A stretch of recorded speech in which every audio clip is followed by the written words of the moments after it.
Hi everyone! Today is Friday, February 7 and we have an appointment sa PRC. Tara, samahan niyo ako. Dumaan nga pala muna kami ng office kasi kukunin ko yung renewal form na kasabay ako magpa-print kay Micah.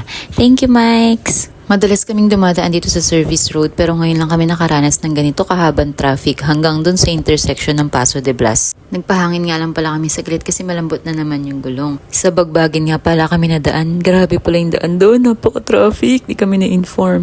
Dito nga pala ako nakapagpa-schedule sa Robinsons Novaliches. Dito na lang kasi mislat. Tapos tinan nyo naman, grabe ang Hogwarts, diba? First time nga pala namin napadpad dito sa Robinsons Novaliches. At ang konti ng tao, napakatahimik.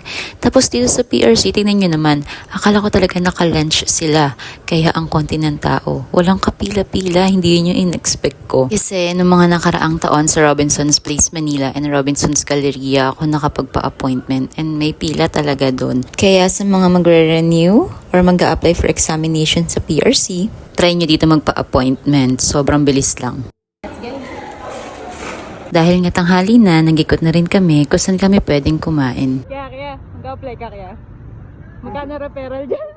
Huy, joke lang yun ha. Nakita kasi namin may titik pala dito sa Robinsons. And then, dito kami napadpad sa SM City Fairview. Medyo excited ako kasi nga, first time din namin dito. Tapos napakalawak ng parking. Wala mo may palipara ng airplane eh. Matagal ko na siyang inaaya dito kasi di pa ako nakakapunta dito. Tapos akala namin, malayo to, tatawid ka lang pala from Robinsons. Tapos ang dami ring BPO companies sa loob. Na-curious lang kami anong itsura ng site nila. And dahil 15 minutes or 1 hour lang yung break, paano nyo ginagawa yun? Napakalawak ng mall na to. Paano kayo lalabas? Thankful na rin ako na yung site namin wala sa loob ng mall kasi talagang mapapagastos ka. Nasa 1/4 or magkakalahati pa lang atay na iikot namin dito sa SM. Pero grabe, ang daming kainan dito. But then, dito pa rin kami bumagsak sa ramen.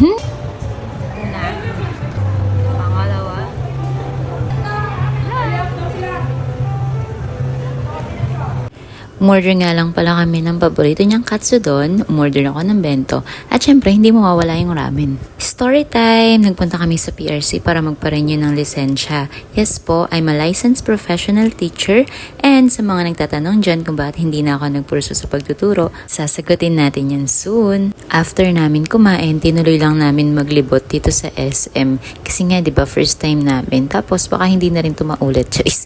Ang traffic naman kasi pupunta dito. Habang naglalakad, nakakita kami ng golden retriever. Napaka-cute, diba? Ayan, nagpa-picture din ako. Kamukha siya ni Kaya. Yun nga lang, mas maliit na version si Kaya.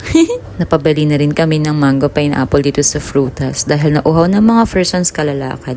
May fantasy world nga rin pala dito. Ayan, gusto po ata maglaro ng mga persons. Medyo napagod nga kami maglibot dito. Tapos naligaw-ligaw pa kami, di namin alam nasan yung parking area. In fairness, ang lawak din ng SM na to. Pauwi, ayun, traffic na naman po at puro truck na naman ang kasabay namin. Parang achievement na namin makarating ng May Kawayan. Tama kayo, hindi pa kami umuwi at bumalik kami ng office para magpasa siya ng 2316 ng kanyang teammate. And I'm happy kasi nandito ang mga persons. Sa pag-wait pag may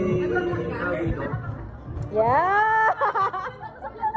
Hoy, namiss ko ang mga persons sa site. Pero eto, totoo na to. Uuwi na talaga kami at magpapahinga dahil may pasok pa kami mamayang gabi. Thanks for watching. Until the next one. Buyers!